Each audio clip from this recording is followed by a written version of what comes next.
Bom, a visão de Deus na edificação da igreja.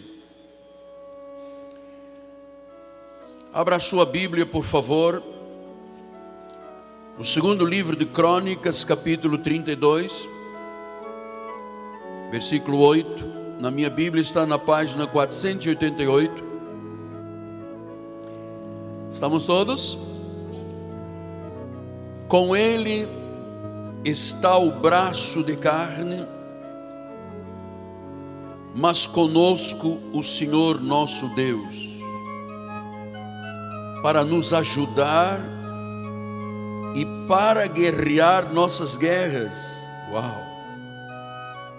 O povo cobrou ânimo com as palavras de Ezequias, o rei de Judá.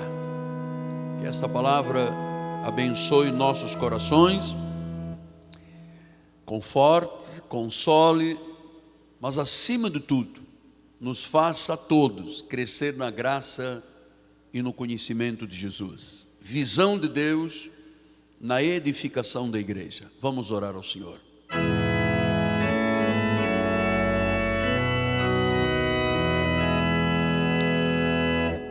Senhor Jesus Cristo, o meu coração se alegra. Estou na casa do meu Pai. Estou no concílio de Deus. Estou em intimidade com o Senhor. Sei em quem tenho crido. Conheço os planos de Deus. Conheço as profundezas do coração de Deus. A graça que nos foi dada gratuitamente no amado.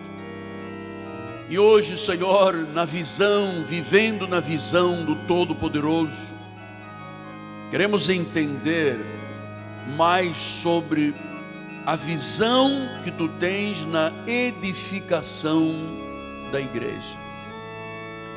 Este é um assunto denso, é um assunto tenso, é um assunto intrigante, é um assunto instigante.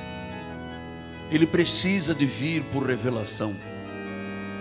Os olhos humanos não enxergam esta realidade, mas a visão de Deus, com olhos iluminados, nos faz então compreender a herança e a esperança dos santos. Fala-nos esta manhã, Pai, em nome de Jesus, conforme tens feito durante todos os anos deste santo apostolado. Estou aqui submetido para ser o reprodutor da Tua vontade, da Tua voz, dos Teus sentimentos. Usa-me, Deus, em nome do Senhor, e todo o povo de Deus diga amém, amém e amém. Muito obrigado, Bispo amado. Meus amados irmãos, minha família, santos preciosos, povo eleito, pedras que vivem, aqueles que são o selo do meu apostolado, são cartas escritas pelo Deus vivente, são vidas que foram geradas por este altar. A noiva de Cristo, a igreja de Jesus, meus filhinhos amados. Nós precisamos de ter, como evangélicos e cristãos, uma visão clara em relação à igreja. O que é uma igreja? Como é que se vive na igreja? O que é pertencer à igreja? O que é sermos cooperadores de Deus na igreja? Quem a edifica? Tem mão no homem? Ou é algo somente de Deus? Eu vou tentar responder estas questões. Claro que nós precisaríamos ser muito mais extensos para compreendermos isto. Mas eu, em primeiro lugar, preciso que você entenda que igreja é o corpo de Cristo nesta terra. que igreja é uma entidade orgânica, tem vida. Igreja somos nós, povo de Deus. Do original grego, eclésia, aqueles que foram chamados, aqueles que foram tirados do mundo e trazidos para o concílio de Deus. Isto é a igreja. E a igreja precisa de se reunir. Então se criou o templo, o santuário, a casa de Deus. Então vamos começar a compreender isto, para você poder perceber que isto tudo é obra exclusiva de Deus. Nós acreditamos num Deus soberano. Nós acreditamos na soberania de Deus. E igreja não é uma entidade filantrópica, não é um organismo social, ainda que tenha filantropia e vida social. É mais do que isto. É a manifestação de Deus nesta terra. Você tem que compreender isto. Vamos começar a ver. 1 Coríntios 12, 27 diz: vós sois corpo de Cristo, e individualmente membros desse corpo. Então a igreja é chamada à luz da Bíblia de um corpo, o corpo de Cristo. Isso não tem nada a ver com ser humano, não é um organismo criado pelo homem, é o corpo de Cristo. Ou seja, o Senhor Jesus Cristo está manifestado em cada um de vós, em cada um de nós. Somos uma extensão dele, ele se multiplica em cada um de nós, que fazemos parte de um corpo. Assim como o nosso corpo tem vários membros, assim diz a Bíblia, que no corpo de Cristo há vários membros. Agora entenda, em Atos 20, 28, disse Paulo, quando se despedia da igreja dos Efésios, onde ele passara 3 anos pregando a graça, ele disse: atendei por vós e por todo o rebanho. Agora ele está chamando da igreja de rebanho. É um rebanho de ovelhas. Então, os membros que participam do corpo são chamados de ovelhas. Deus não tem cabritos na igreja. Deus não tem lobos na igreja. Deus trabalha como bom pastor com ovelhas.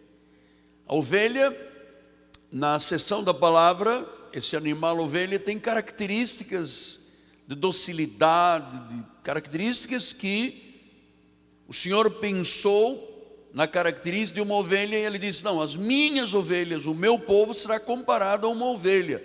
Veja, até na acuidade visual, a ovelha no campo ela vê pouco, ela precisa de um pastor para guiar, para mostrar o caminho, para afugentar o lobo, para proteger, para levar aos pastos verdejantes.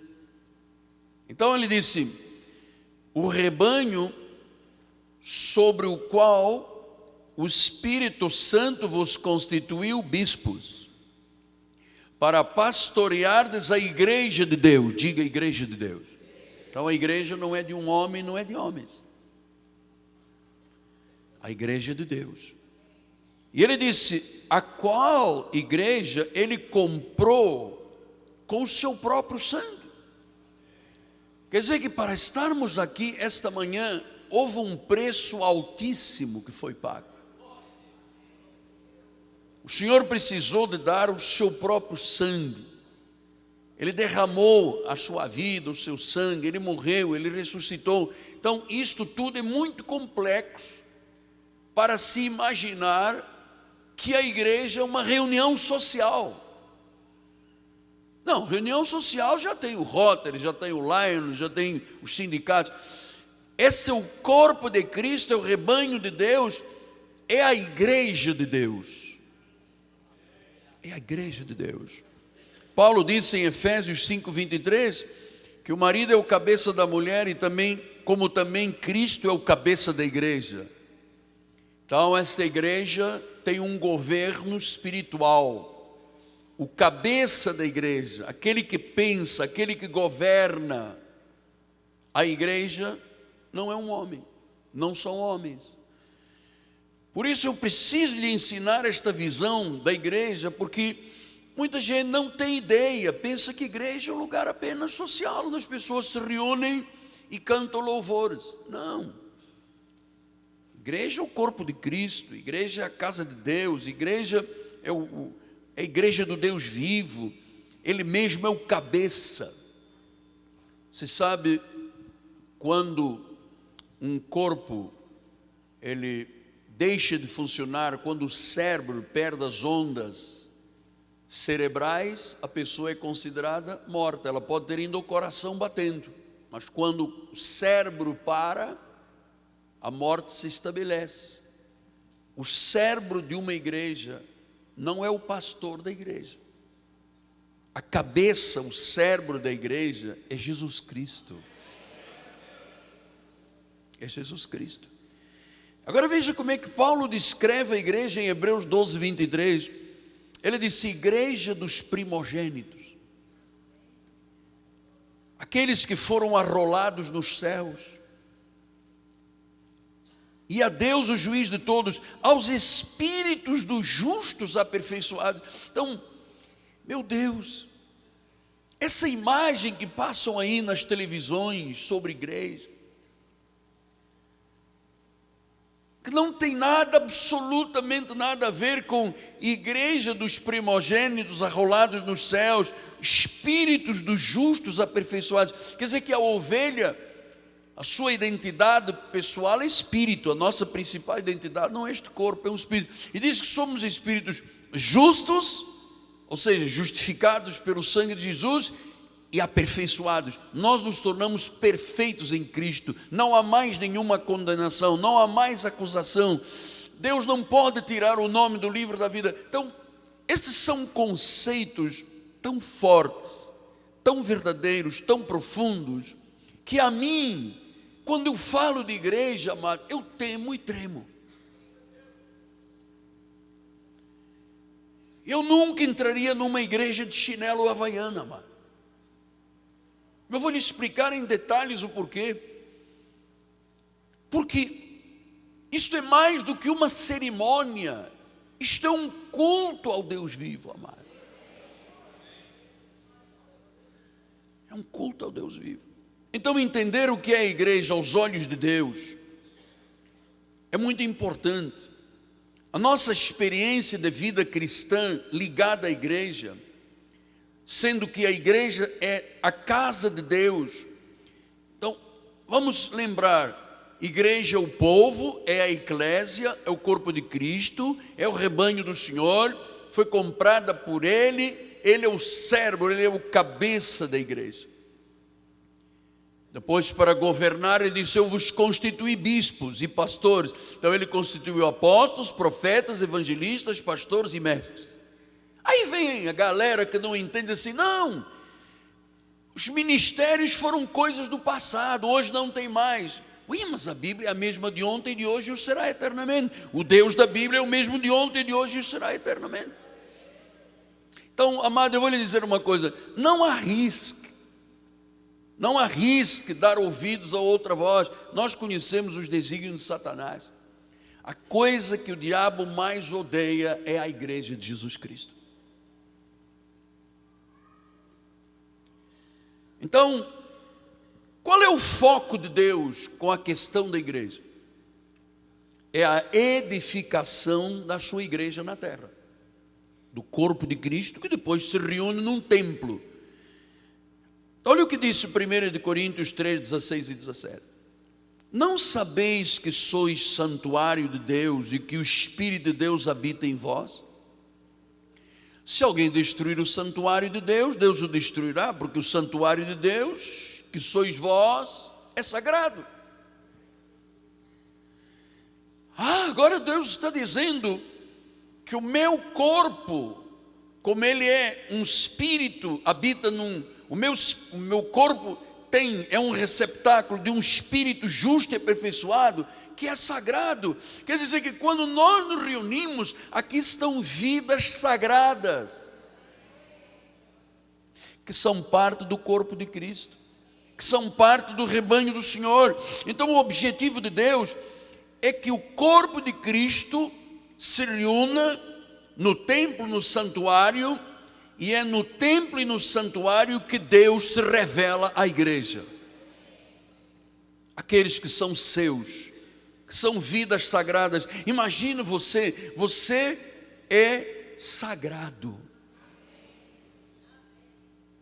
Então, se o meu corpo é sagrado, não é para usar droga, não é para me embriagar, não é para fumar, porque diz que quem destruir este corpo, este templo sagrado, Deus o destruirá. Então, você é uma pessoa muito importante. Você não está aqui por um acaso. Isto é tudo um plano perfeito de Deus. Então, é aqui na igreja que Deus se revela.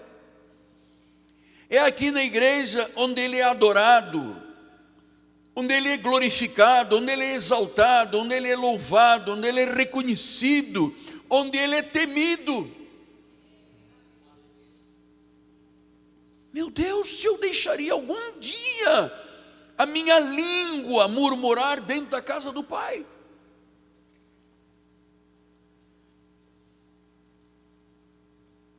Meu Deus, jamais eu permitiria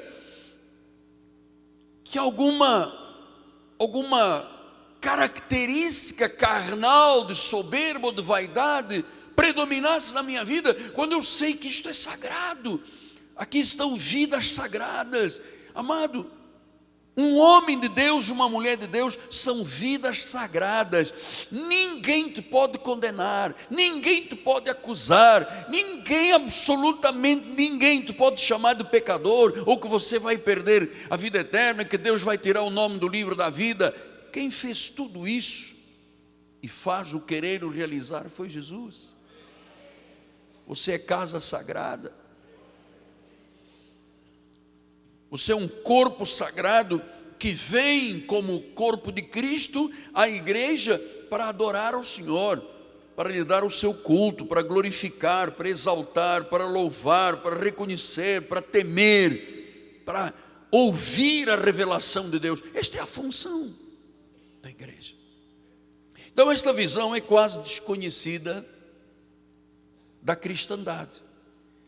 Poucos sabem que o foco que Deus tem é a edificação da sua igreja. Poucas pessoas sabem.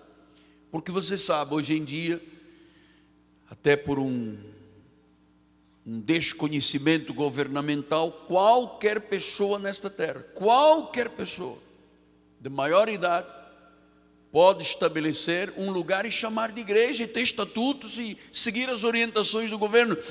Uma coisa são as normativas governamentais das leis do país, mas se não é Deus a formar, Deus não está presente. Então o foco de Deus, e eu quero que você tenha esta visão, é que quem edifica a igreja é Ele. E agora você vai começar a conhecer detalhes. Vamos lá. Mateus 16, 18 e 19. Olha que precioso. Também eu te digo que tu és Pedro, e sobre esta pedra eu edificarei a minha. Amado, você está na casa de Deus, você está na igreja dele. O pastor desta igreja é muito temente a Deus, e entendo isto aqui com profundidade, amado. Então ele disse: Pedro, o que as pessoas dizem de mim? Pedro disse: olha, alguns dizem que tu és Moisés, tu és Elias, tu és profeta. Enfim, o povo não tem uma noção muito correta da tua divindade.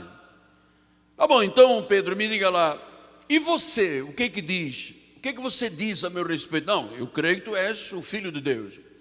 E Jesus disse: olha, eu te digo que tu és Pedro, tu és Petra, tu és uma pequenina rochinha, pedrinha, e sobre esta Petros, a pedra angular, a pedra rocha, ele diz: sobre esta pedra. Então ele diz: Pedro, você é uma pedrinha, mas sobre esta pedra, ele está falando, Jesus está dizendo, sobre mim, não existe igreja cujo fundamento é Pedro.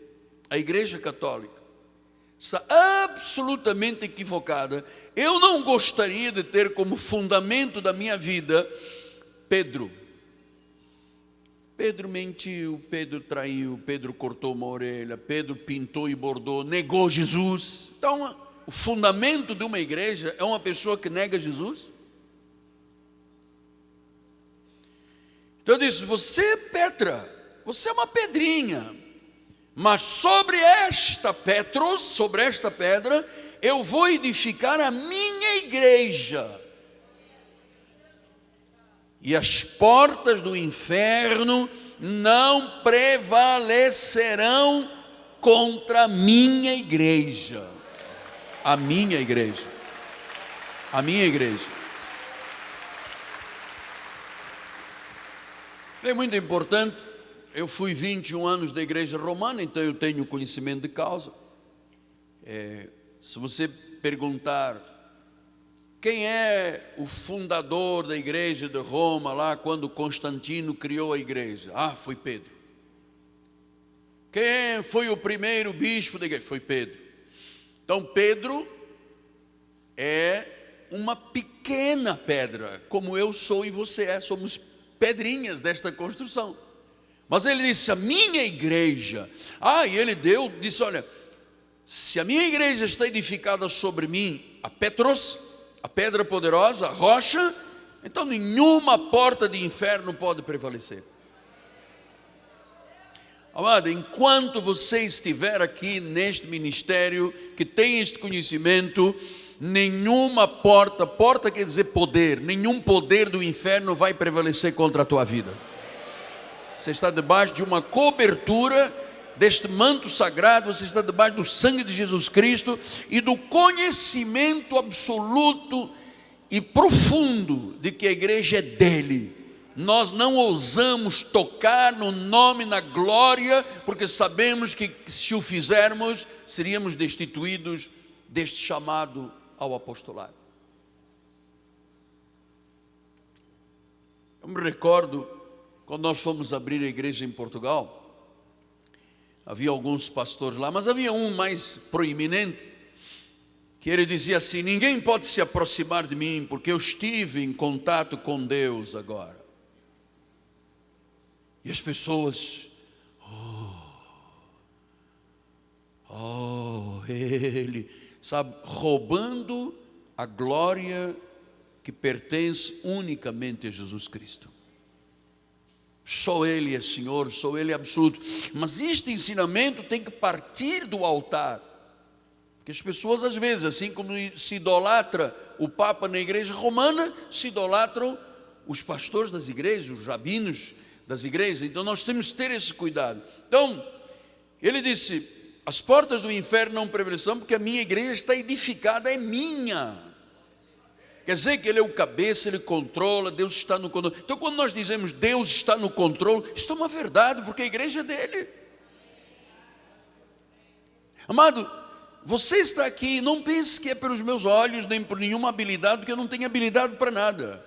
Você está aqui porque Deus te trouxe, Deus disse, este é o teu lugar, esse é o teu apóstolo, este homem aí me teme, ele ensina a verdade, te constituiu parte do corpo. Você está aqui pela soberania de Deus. Você não teria forças, nem eu, para chegarmos aqui. Então edificar a igreja é o objetivo. E ele diz no versículo 19, eu vou dar à igreja as chaves do reino dos céus. O que vocês ligarem na terra, vai ser ligado nos céus. O que você desligar na terra, terá sido desligado nos céus. Veja como é que há uma conexão entre os céus e a terra com a igreja. Quer dizer que quando nós estamos aqui reunidos, nós estamos no concílio de Deus, nós somos o corpo, nós somos o rebanho, nós somos a igreja do Deus vivo. E a reunião, a unidade da igreja, a comunhão dos santos, o corpo de Cristo, interage diretamente com os céus e os céus com a igreja. É por isso que eu temo e tremo, bispo. Isto é uma noção para mim clara, evidente. Não vou titubear nesta questão, porque eu temo e tremo. Então, edificar a igreja é o objetivo eterno de Deus. É o seu plano maior. É o seu propósito. E isto vem de Gênesis, a partir de Jacó até o Apocalipse. Veja o que diz o Apocalipse 21, 2, 10 e 11. Vi também a cidade santa, a Nova Jerusalém, que descia do céu, da parte de Deus, ataviada como noiva, adornada para o seu esposo. Versículo 10 e 11. E me transportou em espírito até uma grande e elevada montanha, e me mostrou a santa cidade, Jerusalém, que descia do céu da parte de Deus, a qual tem a glória de Deus. O seu fulgor era semelhante a uma pedra preciosíssima, como pedra de jaspe. Veja, a igreja que João viu lá na ilha de Patmos em Apocalipse, tinha a glória de Deus. Enquanto nós formos tementes a Deus, enquanto nós andarmos em linha com esta palavra, a glória de Deus está na igreja. Ele disse na passagem do ano, na profecia, ele diz: cada culto eu mostrarei a minha glória. Mostrarei a minha glória. Apocalipse 21, 1 a 4. Vi um novo céu, uma nova terra, pois o primeiro céu, a primeira terra passaram e o mar já não existe. Vi também a cidade santa. Olha como é que ele chama a igreja espiritual: a Nova Jerusalém, que descia do céu da parte de Deus, ataviada como noiva, adornada para o seu esposo. Então ouvi uma grande voz vindo do trono, dizendo: eis o tabernáculo de Deus com os homens, Deus habitará com eles. Diga glória a Deus. Deus está neste lugar. O Senhor está neste lugar. Deus habita. Então, como é que eu posso vir ao meu culto de chinelo havaiana? Como é que eu posso vir ao culto onde a glória de Deus está, onde Deus habita, com aquele short de praia, aquele pantalona de praia, e após o culto eu corro para a praia? Então, amado, há mais do que essas ideias carnais e humanas na fundação e na edificação da igreja. Diz que Deus habita com eles. Serão povos de Deus e Deus mesmo estará com eles. Deus mesmo. Então aqui não há um aion, não há um mito. É Deus mesmo. Ele está aqui. Ele está aí com você. Ele está comigo. Ele está no meio dos louvores da igreja.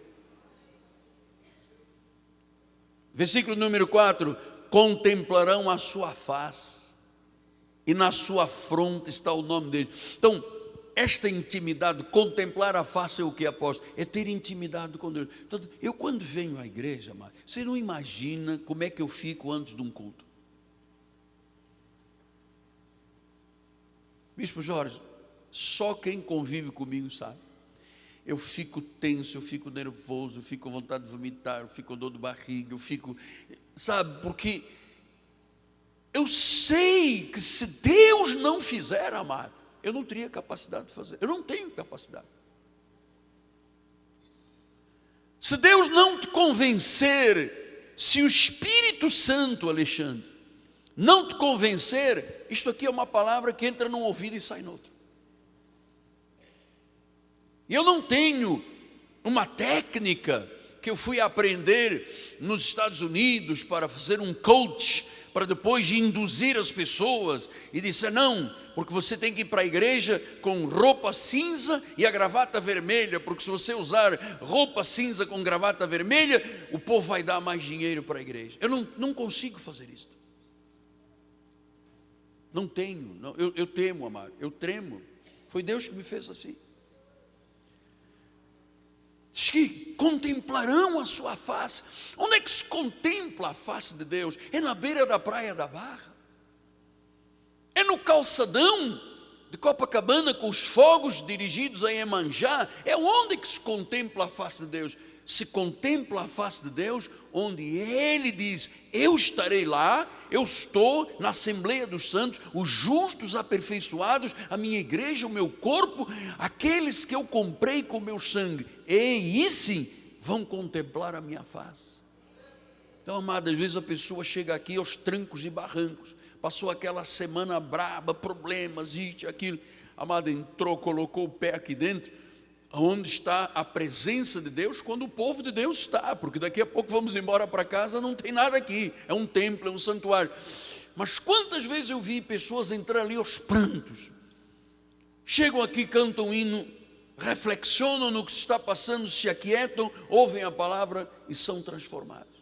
Quem faz isto tudo, amado, não tem nada a ver com homens. Então, nada é mais importante aos olhos de Deus do que a edificação da sua igreja, do que levantar a igreja. É Ele que edifica, é Ele que levanta. O corpo é de Cristo, é dele. Então você sabe, Jacó já sonhou com isso desde o livro de Gênesis. Acabamos de ler em Apocalipse a revelação da igreja. Então, olha o que disse em relação à nossa vida com Deus na igreja. 1 Coríntios 3, 6 a 9 diz: eu plantei, Apolo regou, né? Um faz uma coisa, um prega, um canta, um louva, mas o crescimento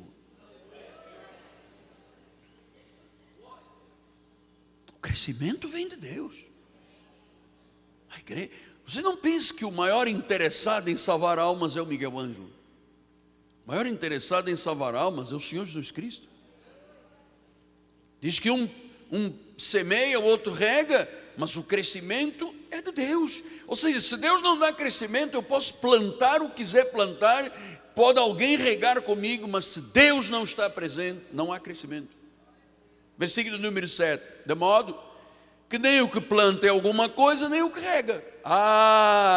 Então agora estamos aprendendo que a grande importância da igreja não é o apóstolo, não é o pastor, não é o líder, não é o que planta, nem é o que rega, mas o que importa é Deus que dá o crescimento. Versículo 8, ora, o que planta e o que rega são um, mas cada um receberá o seu galardão segundo o seu próprio trabalho, porque de Deus somos cooperadores.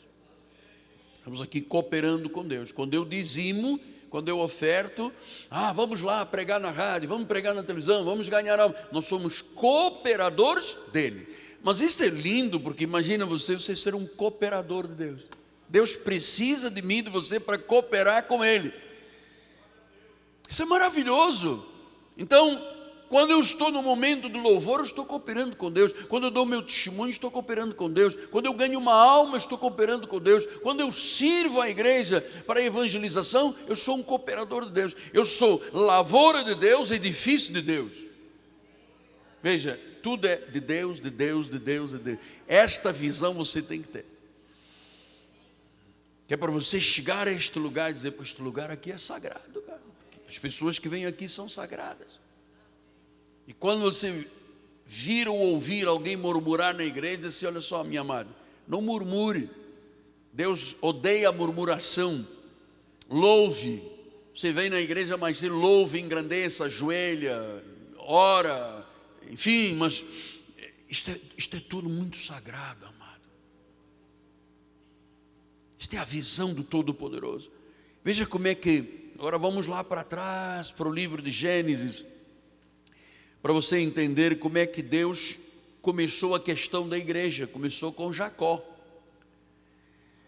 Gênesis 28, 15 a 17 diz assim: eis que eu estou contigo e te guardarei por onde quer que fores, e te farei voltar a esta terra, porque não te desampararei até cumprir eu aquilo que te hei referido. Despertado Jacó do seu sono, disse: na verdade, o Senhor está neste lugar, e eu não sabia. E temendo disse: quão temível é este lugar! É a casa de Deus. Agora ouça a expressão mais fabulosa que existe: é a porta dos céus.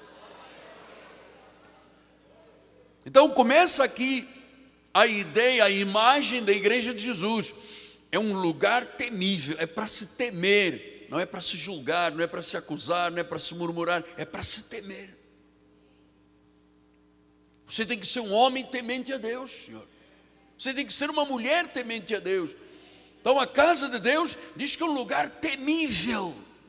Não é um lugar para jocosidade, não é um lugar para divisões, não é um lugar para contenda. É um lugar temível. É a casa de Deus. Por quê? Porque é através da igreja que as pessoas chegam ao céu, chegam à eternidade. Por quê? Porque a igreja revela Deus, revela a palavra, a pessoa recebe a palavra, confessa Jesus, é salva. Ela é levada depois no seu descanso eterno para os céus. Então, é a porta dos céus. Quer dizer que aqui, vamos ter esta noção bem objetiva, quer dizer que a entrada neste lugar, neste santuário, aonde se reúne o rebanho de Deus, a noiva, o corpo de Cristo, é também um lugar temível, que é a porta dos céus. Ou seja, não existe, você não pode herdar a vida eterna de outra forma. Ah, mas apóstolo, mas e quando estava lá Jesus na cruz, tinha um criminoso mau e um criminoso bom. Bom, ali não havia mais hipótese de entrar na igreja, até porque não havia ainda igreja no formato que Paulo estabeleceu. Havia sinagogas, não tinha nada a ver com a igreja do Deus vivo. Sinagoga é onde o povo judeu se reúne. Os cerimoniais, as abluções, as coisas que eles fazem, não tem nada a ver com o culto gentílico, que é o nosso culto da graça de Deus. Então, disse que Jacó teve esta revelação e disse: este lugar é temível, é a casa de Deus, é a porta dos céus. Versículo adiante, versículo 18, disse: e sonhou, eis posta na terra uma escada cujo topo atingia o céu, os anjos de Deus subiam e desciam. Está vendo? Os anjos de Deus. Então nós estamos aqui, e eu espero que os senhores tenham a sensibilidade e o temor de entender que mesmo coisas que você não está vendo acontecem num culto. A terra interage com os céus, anjos descem, anjos sobem. Pastor, num culto diz que os anjos subiam e desciam. Versículo 18, vamos voltar lá, 18, 28, 18, tem uma, é isso. Tendo-se levantado Jacó cedo de madrugada, tomou a pedra que havia posto por travesseiro e erigiu como coluna, sobre cujo topo entornou azeite. Então diz que a igreja tinha uma pedra, que era uma pedra que ele erigiu. Que é isto, apóstolo? Vamos dar uma parada e vamos lá para 1 de Pedro 2,4. Chegando-vos para ele a pedra que vive, viu? Rejeitada, então aqui estamos falando de Petrus, a pedra que vive, Jesus Cristo, rejeitada pelos homens, mas para com Deus é eleita e preciosa. Versículo 5. Também vós mesmos, como pedras que vivem, sois edificados, agora já somos as pedrinhas, né? As petrazinhas, né?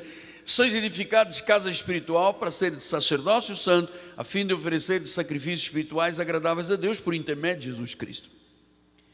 Pois isso está na Escritura: eis que ponho em Sião, na igreja, uma pedra angular, uma pedra angular, Jesus Cristo. Ela é eleita, ela é preciosa, e quem nela crer não será de modo algum envergonhado.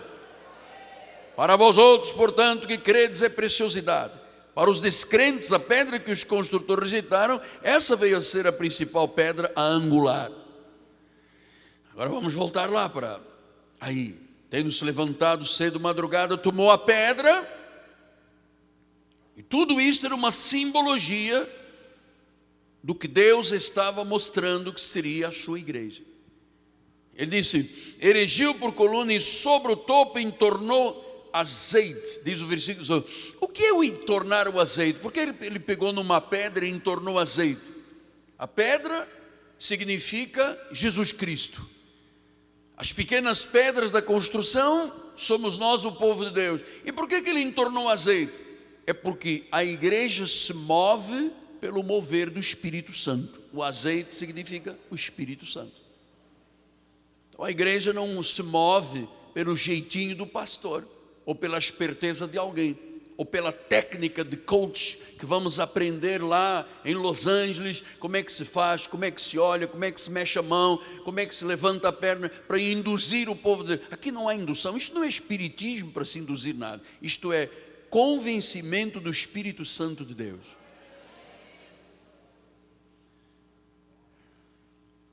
Versículos 19: e ao lugar, cidade que outrora se chamava Luz, deu o nome de Betel. Fez também Jacó um voto. Quer dizer que Betel é a casa de Deus, é lugar da habitação de Deus, é o lugar onde Deus se move, onde Deus fala, onde Deus transforma, onde Deus motiva, encoraja, faz as pessoas lutarem, faz as pessoas sonharem, faz as pessoas crerem. Então esta é casa de Deus, é temível, é lugar onde Deus mora, onde Deus está presente, onde Deus fala, onde Deus se revela, é temível. Então, quando ele percebeu o significado da igreja, o mover dos anjos na igreja, diz que havia uma escada que eles subiam e desciam. Quando ele percebeu como é temível o lugar onde Deus está presente, amados, essa coisa de dizer, o cara lá de cima, o chefe lá de cima, porque eu pisco o olho para o chefe lá de cima, amado, não permita isso aí. Não deixe mais ninguém perto de você. É porque o cara lá de cima, cara é o quê? Quem é o todo-poderoso para chegar a uma pessoa de comunicação social e dizer, o cara, o chefe, eu pisco o olho, amado, teme e trema. Ele é soberano, Ele é Rei de reis, é Senhor do Senhor, é Ele que dá a vida eterna, é Ele que salva, é Ele que liberta, é Ele que tira o jugo da vida.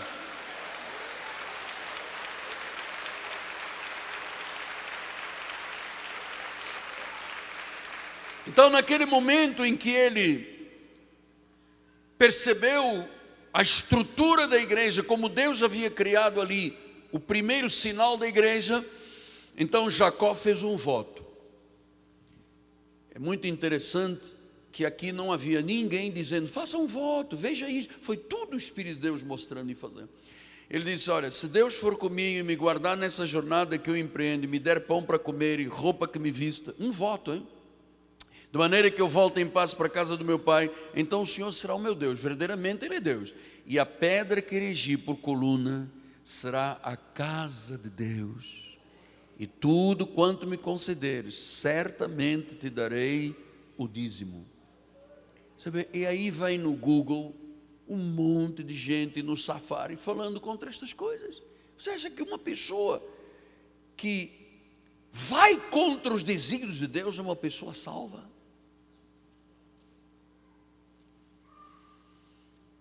Não pode. O que deve ser temido, as pessoas às vezes levam isto, sabe, de uma forma absolutamente carnal. Ah, porque eu quis estacionar o carro, disseram para eu endireitar o carro, então vamos embora. E o temor de Deus, e o lugar temível, e essa pedra, e esse azeite, e essa unção de Deus. A pessoa diz, porque não fizeram a minha vontade, eu vou-me embora. Vim para a igreja para arranjar um marido, aqui não tem homem, vou-me embora. Igreja não é para arranjar marido, amado. Igreja é para celebrar a Deus o culto. Depois, em consequência, arranja-se marido e esposa. Mas, em princípio, eu não posso vir para a igreja, dizer, não, eu vou para a igreja ver se eu arranjo alguém. Isso não é o culto temível? O culto temível é o culto ao Deus Todo-Poderoso, são os meus louvores. Eu não posso ficar de braços cruzados na igreja, amado. Eu não posso deixar de bater palmas, a Bíblia diz, batei palmas todos os povos. Eu não posso, no momento do louvor, ficar de cabeça baixa e dizer, meu Deus, a que horas vai terminar o culto? Amado, que Deus nos desse a possibilidade de fazermos cultos de 6, 7, 8, 10 horas, amado. Porque onde está Deus, a provisão, a fartura, a bênção, a paz, a alegria de vida, a vida eterna. Então diz que ele imediatamente fez o quê? Fez um voto a Deus. Ele compreendeu, temendo ao Senhor, disse, puxa, isto que eu vi é a formação da igreja. Você acabou de ver também lá no livro do Apocalipse, de Gênesis a Apocalipse, o foco de Deus é a edificação da sua igreja. Infelizmente, a imagem que as pessoas têm da igreja é de mercantilismo. Venda da salvação, venda de indulgências. Mas a igreja católica vendia indulgências para perdão do pecado. Mas a maioria das igrejas protestantes também faz isso.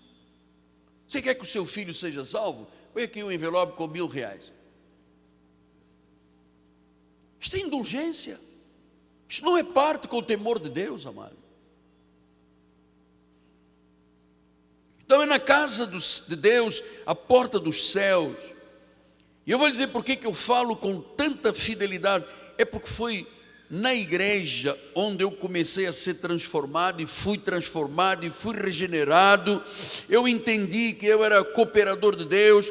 Então o meu dízimo e a minha oferta não eram um tributo, uma taxa, era um dever do exercício da minha espiritualidade. Foi o que Jacó fez, no exercício da espiritualidade dele, quando ele disse, esta é a casa de Deus, a primeira coisa que disse, eu vou dizimar. Betel foi a semente do que é hoje a igreja de Jesus. Depois veio Moisés, olha aqui Êxodo 25, 8 e 9. O Senhor disse, me farão um santuário para que eu possa habitar no meio deles. Segundo tudo o que eu te mostrar para modelo do tabernáculo e para modelo de todos os móveis, assim mesmo o farei. Então Deus disse a Moisés, eu quero um tabernáculo porque eu quero habitar no meio de vocês. Essa ideia da pessoa, não, mas eu também posso ficar em casa, também tenho uma Bíblia, eu não preciso de ir à igreja, não preciso ser dizimista, não preciso de contribuir, não preciso ser cooperador, então não precisa de ser salvo. Porque se Deus faz um modus operandi para a sua igreja, nós temos que seguir ipsis literis o que diz a palavra. O temente a Deus não briga com Deus, não discute com Deus, como Roma fez. Os romanos discutiram com Deus e Paulo disse, que és tu, ó homem, para discutir com Deus?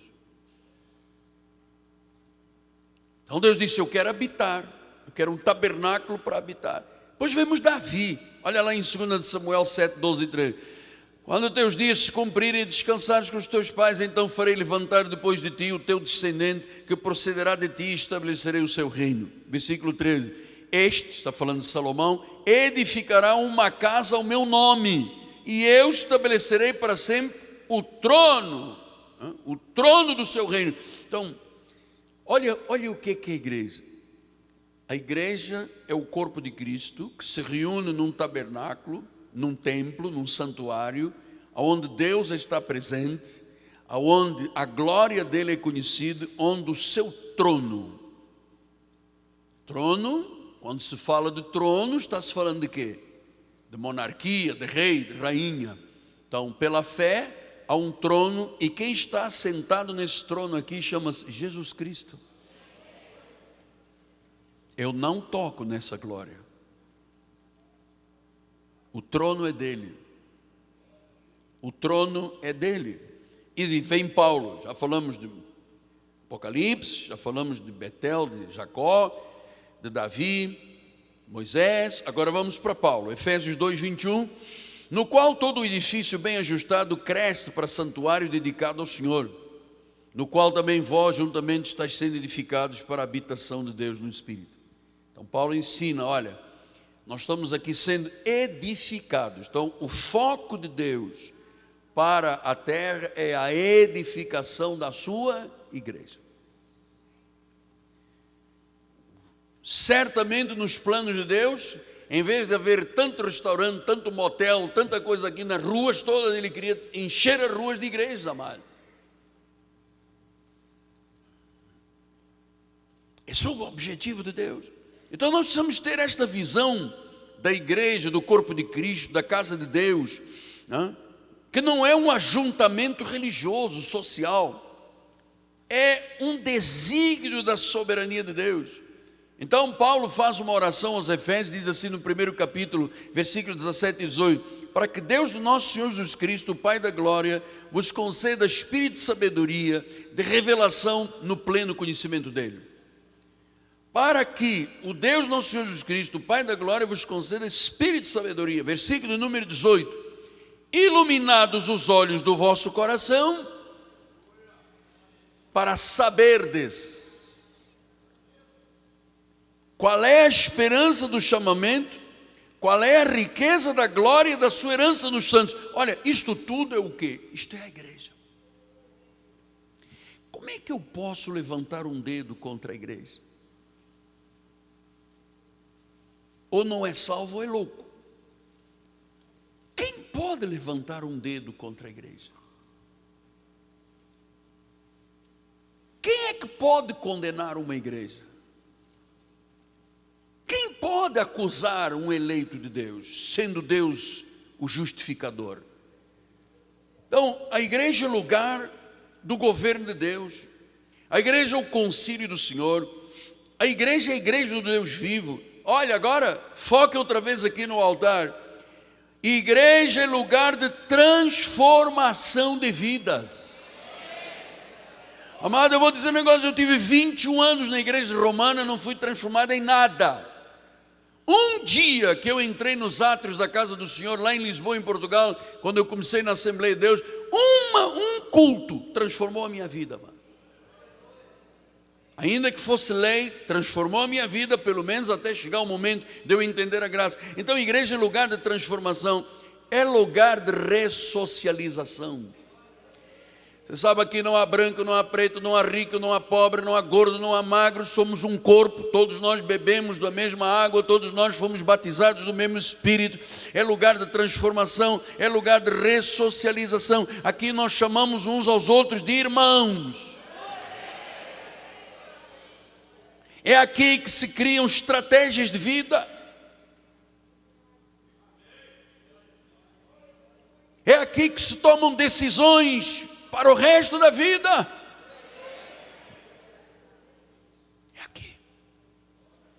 E eu vou dizer uma coisa: não deixe que seja em outro lugar, porque em outro lugar não há transformação, não há ressocialização, não há estratégias, não há vida com Deus. Quem criou isso tudo foi Deus. Hoje eu entendo claramente. Olha, amado, para se construir aqui, eu já contei aqui muitas vezes, aqui houve um investimento muito pesado. O terreno foi muito caro. Construir um templo com todas estas estruturas custou muito. Então, Deus, como é que isto começou? Tinha lá uma senhora católica em Jerusalém, no Monte das Oliveiras, amado, rezando lá, Pai Nosso, Ave Maria. De repente ela abriu os olhos e viu um homem rindo para ela. E uma voz disse: ajuda este homem. Ela não sabia quem era. Quando ela chegou ao Rio de Janeiro, sua televisão era coberta com uma toalha branca. Levantou a toalha, quando ela entrou, apareceu o tal homem que ela viu lá sorrindo, que era eu. E ela me chamou e disse: diga o que você quer e precisa. Deus mandou. Era crise, era o plano Collor, bloqueou todo mundo, uma bala para matar o tigre, matou milhões de pessoas, todo mundo ficou sem dinheiro. E eu disse: Senhor, o que eu faço? 65 pessoas aqui na obra, engenheiro, arquiteto, pastores, televisão, rádio. E Deus disse: pela fé, Miguel Ângelo, não para nada. Deus proveu tudo. Ah, como eu temo este lugar, amado. Isto é casa de Deus. Isto é Betel.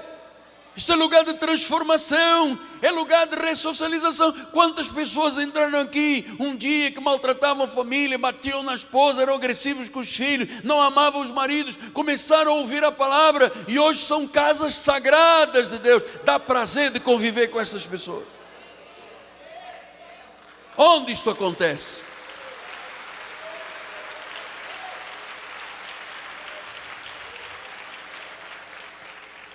A igreja é lugar de decisões. Nas passagens do ano, nós damos um projeto de vitória.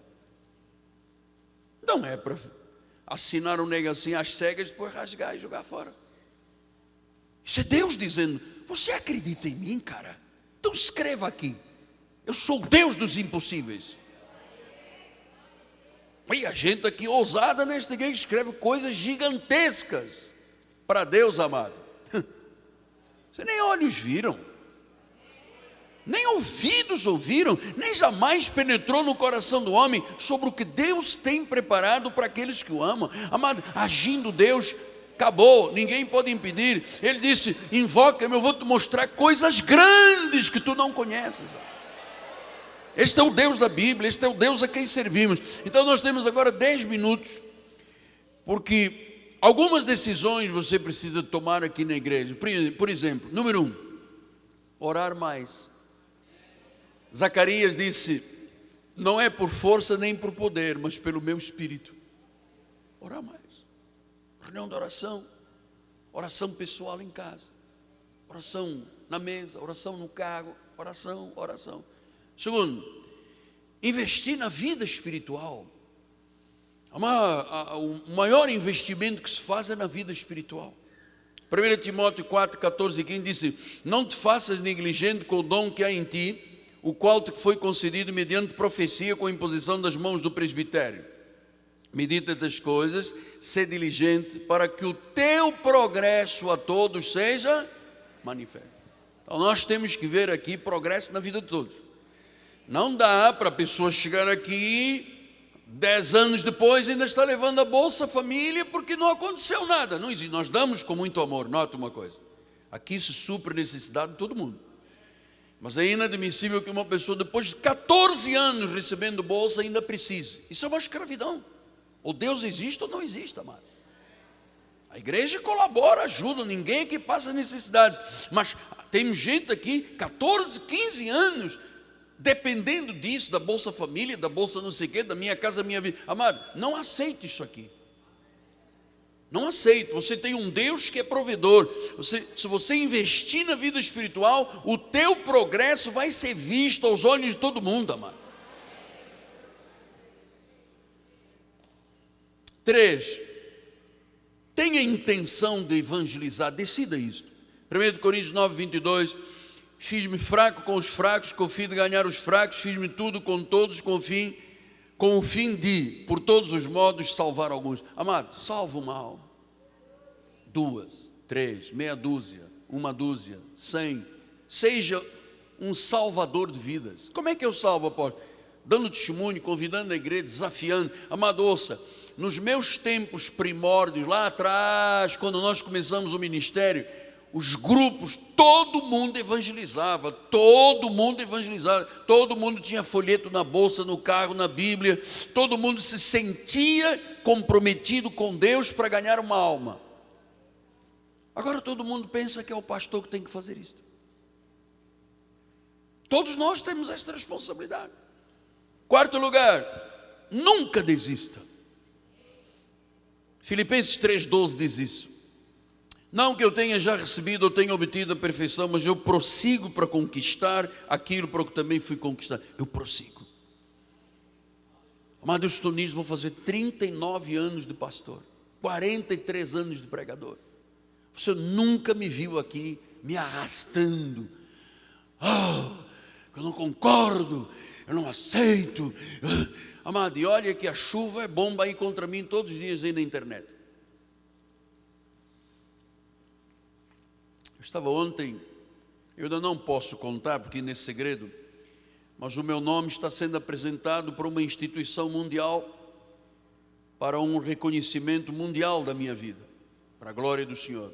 E a pessoa que faz esse contato, a partir da França, me chamou e disse: olha, eu acabei de ouvir 2 horas os cultos do Senhor na sua página de internet. Que maravilha, eu estou aqui transformado. Ai, coisa linda, maravilhosa, né? O Senhor é um anjo, o Senhor é isto, o Senhor é aquilo. Eu disse: ai, mas como tem tanta gente que fala mal do Senhor. Eu disse: é? Porque eu não vou ver quem fala mal de mim. Eu não fico lá cutucando. Eu disse: minha amada, olha, quem tem a vida exposta como eu tenho, o que eu hei de fazer? Você sabe o que chamaram a Jesus? Ele disse: não, chamaram de Belzebu.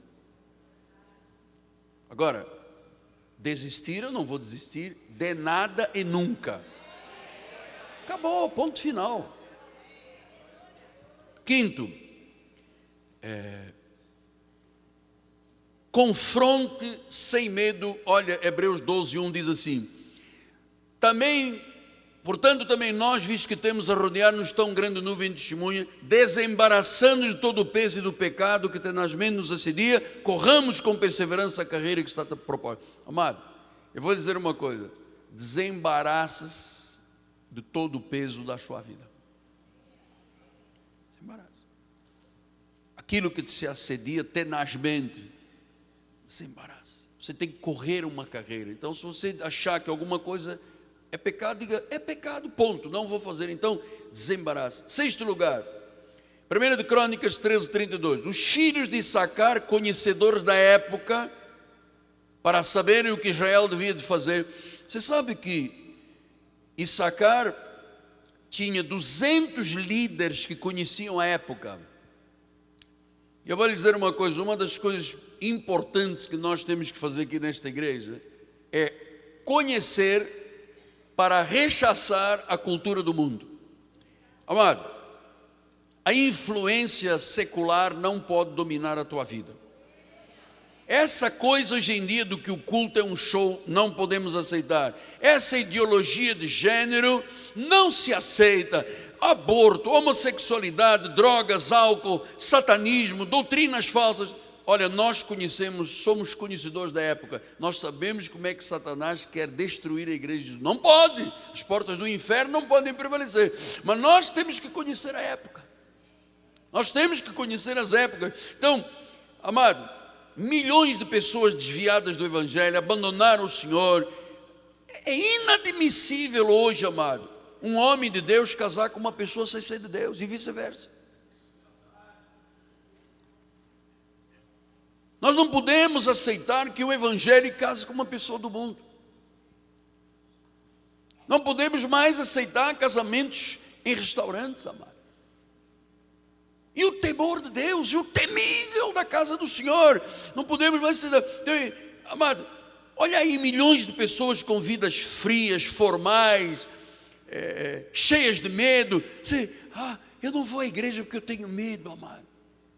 Que Deus é que você conhece? Quem é o Deus que está sendo revelado? Você, não venha à igreja que eu tenho medo. Medo de quê, amado? Medo é fé no demônio e no diabo. Quem é nascido de Deus, Deus o guarda, e o maligno não toca. Então milhões de vidas estão aí sem glória. Para muitos, a igreja é um fardo. Nós somos conhecedores da época. Nós sabemos muito bem o que a época está trazendo para tentar tirar a glória de Deus da igreja. Então, é hora de você dizer: não, eu sou contra a cultura do mundo. Sétimo, prioriza a sua família. 1 Timóteo 5,8 disse, 1 Timóteo 5,8 diz aí: se alguém não tem cuidado dos seus, especialmente da própria casa, ter negado a fé é pior que o descrente. Prioriza a sua família. Esteja aberto a mudanças. Isaías 43:19, eis que faço coisa nova, está saindo a luz, porventura não percebeis, eu vou colocar um caminho no deserto, eu vou colocar rios no ermo. Esteja aberto a mudanças. E claro, nunca abandone a igreja. Hebreus 10:25 diz isso. Hebreus 10:25. Não deixemos de congregar-nos, como é costume de alguns. Façamos admoestações, tanto mais quanto vedes que o dia se aproxima. Amado, esta hora, eu vou dizer com muito temor e respeito, há muita gente participando pela internet, pelo satélite, graças a Deus que pelo menos ainda está aí, que não vêm à igreja, não vão às igrejas, porque perderam o elan, perderam o brilho, estão dando desculpas esfarrapadas para Deus.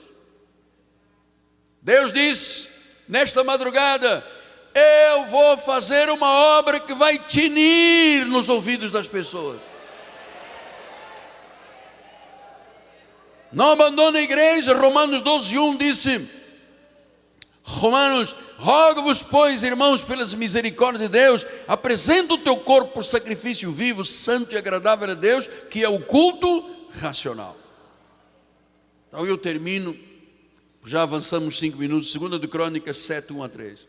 Tendo Salomão acabado de orar, desceu o fogo do céu e consumiu o holocausto e os sacrifícios, e a glória do Senhor encheu a casa. Os sacerdotes não podiam entrar na casa do Senhor, porque a glória do Senhor tinha enchido a casa do Senhor. Versículo número 3. Todos os filhos de Israel, vendo descer o fogo e a glória do Senhor sobre a casa, se encurvaram com o rosto em terra sobre o pavimento e adoraram e louvaram o Senhor, porque é bom, porque a sua misericórdia dura para sempre.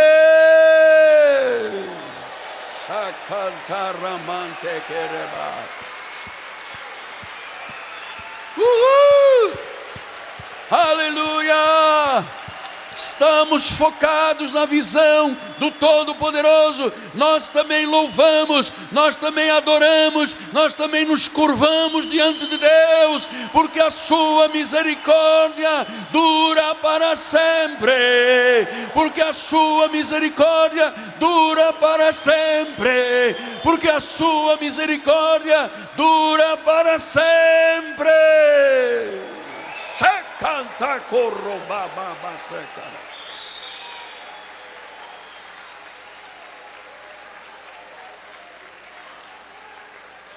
Aleluia. Cheira babarabas.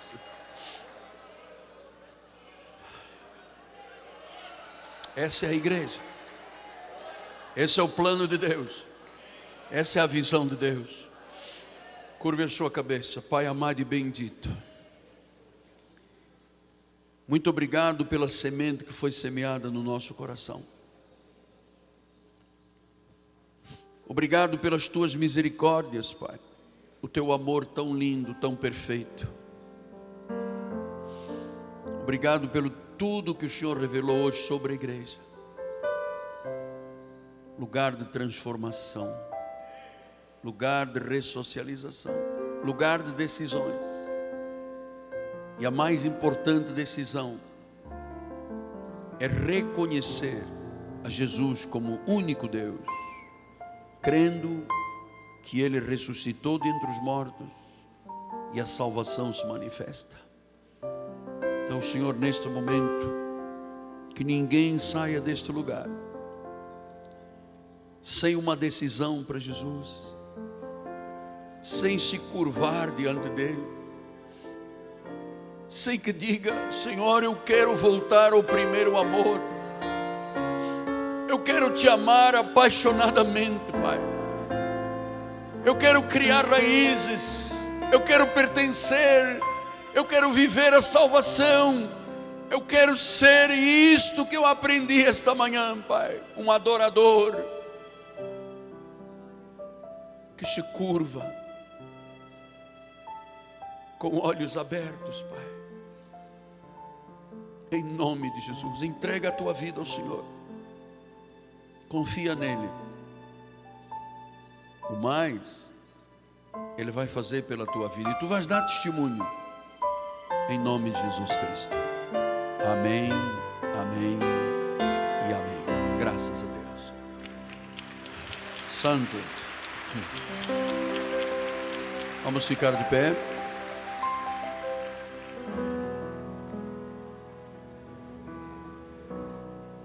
A bispa vai impetrar a bênção final. Aleluia. Espreguice aí o seu esqueleto. Levante suas mãos para os céus, em gratidão ao Senhor.